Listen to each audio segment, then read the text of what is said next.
ఈరోజు మనం చెప్పుకునే కథ తల్లి ఎలుగుబంటి, పిల్ల ఎలుగుబంటి. ఎలుగుబంటి తన పిల్లతో పాటు ఆహారం కోసం బయలుదేరింది. అడవి దాటి గ్రామం వైపు వెళ్ళింది. కొంత దూరం వెళ్ళాక చెరకు తోట కనిపించింది.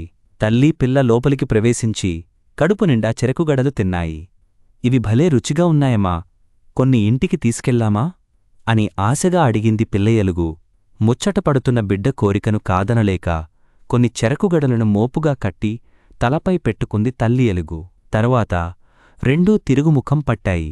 అడవిని చేరాక దారిలో వాటికి కోతి కనిపించింది. చెరకుగడలను చూసిన దానికి నోరూరింది. ఎలుగుమామా, నాకు ఒక ముక్క ఇవ్వవా అని అడిగింది. ఆశ దోశ, అప్పడం వడా అంటూ కోతిని వెక్కిరించింది పిల్ల ఎలుగు. దీంతో కోతి చిన్నబుచ్చుకుంది.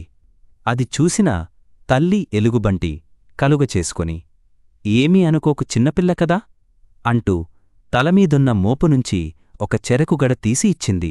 తన మాట చెల్లకపోవడంతో పిల్ల ఎలుగు ముఖం మాడిపోయింది. కోతికి చాలా ఆనందం కలిగింది. చెరకుగడ తీసుకుని హాయిగా తినే పనిలో పడింది. తరువాత కొద్దిదూరం నడిచాక వాటికి గున్న ఏనుగు కనిపించింది. గబగబా అడుగులు వేసుకుంటూ తమవైపు రావడం చూసి, అమ్మా, నువ్వు ఆ ఏనుగు అడిగితే చెరకుగడలు ఇవ్వొద్దు అని మూతి తిప్పుతూ అంది పిల్ల ఎలుగు. నీ ఆలోచన తప్పు. సాయం ఎప్పుడూ వృధా కాదు. నోరు విడిచి అడిగినప్పుడు మనకు ఉన్నదాంట్లో కొద్దో గుప్పో ఇవ్వడం ప్రతి జీవికి ఉండాల్సిన కనీస ధర్మం. ఈ ప్రకృతి మనం అడగకుండానే అన్నీ ఇస్తుంది. ఈ విషయం తెలుసుకో అంది తల్లి ఎలుగు.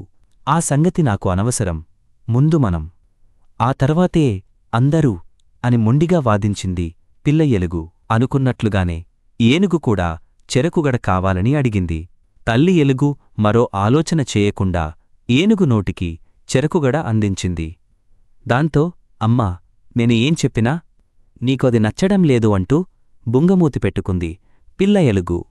ఇంకా చెరకుగడలు తల్లి దగ్గర ఉంటే ఇలాగే చేస్తుందని ఊహించి బలవంతంగా తీసుకుని తాను మోయడం ప్రారంభించింది. కొంత దూరం వెళ్ళాక ఈగల దండు చెరకుగడలపై వాలుతూ పిల్ల ఎలుగుబంటి చుట్టూ తిరగడం ప్రారంభించాయి. దానికి అది అసౌకర్యంగా అనిపించి కోపం ముంచుకొచ్చింది. ఈగల్లారా, నాకు తిక్కలేస్తే మీ డొక్క చించి డోలు కట్టగలను, వెళతారా లేదా అని చిందులేసింది. మాకో చెరకుగడ పడేస్తే నీ వెంటపడం అంది. అందులో ఒక ఈగ, అబ్బా, మీకిస్తే మాకేంటి లాభం అని మూతి విరిచింది పిల్ల ఎలుగు. నీ తలమీద ఉన్న బరువు కొద్దిగా తగ్గుతుంది అని గడుసుగా అంది. అందులో ఒక ఈగ, చాలు చాలు అంటూ కదలబోయింది పిల్ల ఎలుగుబంటి. తల్లి ఎలుగుబంటి మాత్రం పిల్ల ఎలుగుని ఆపి, ఇంతవరకు చెరకు తోటలో చాలినన్ని చెరకుగడలు తిన్నాంకదా, ఇప్పుడున్న దాంట్లో ఒకటివ్వడంలో తప్పులేదు. ఉన్న ఈ రెండింటిలో ఒకటిచ్చేస్తే మిగిలింది ఎవ్వరికీ ఇవ్వను అని మాటిచ్చింది. అమ్మా, నువ్వు ఎప్పుడూ ఉన్నదాంట్లో ఎవరికో ఒకరికి ఇవ్వాలనే సలహా ఇస్తుంటావు. ఏనుగు, కోతికి కూడా ఊరకనే ఇచ్చావు.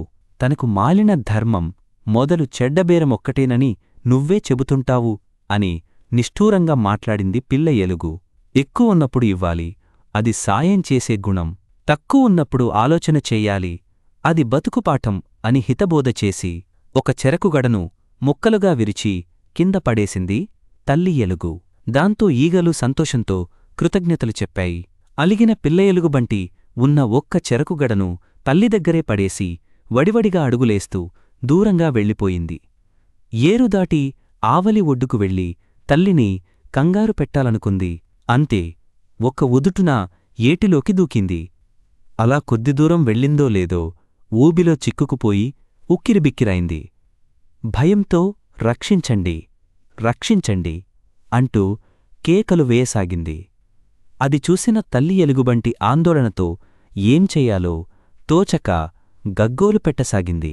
ఆ అరుపులు విందారగిస్తున్నా ఈగల చెవిన పడ్డాయి. అయ్యో, పాపమనుకున్నాయి. అందులో ఉన్న గడుసుఈగ ఆలోచనలో పడింది. పొందిన మేలు మర్చిపోకూడదు అనుకుని చెరకుగడలు తీసుకున్న కోతి, ఏనుగుల సంగతి కొద్దిసేపటి క్రితం వినడం గుర్తుకొచ్చింది. వాటిని వెతుక్కుంటూ ఎగిరింది.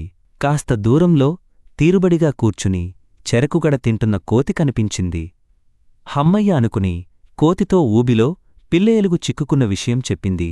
కోతి వెంటనే ఏటి దగ్గరకు వెళ్ళి చెట్లకున్న చిన్న చిన్న రెమ్మలను విరిచి పిల్ల ఎలుగుబంటి చిక్కుకున్న చోట విసరసాగింది.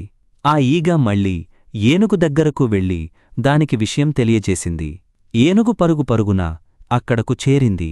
నీటిలో ఒడుపుగా దిగి పిల్ల ఎలుగుబంటికి తన తొండాన్ని అందించింది. దాని సాయంతో కొద్దిసేపటికి పిల్ల ఎలుగు బయటపడింది.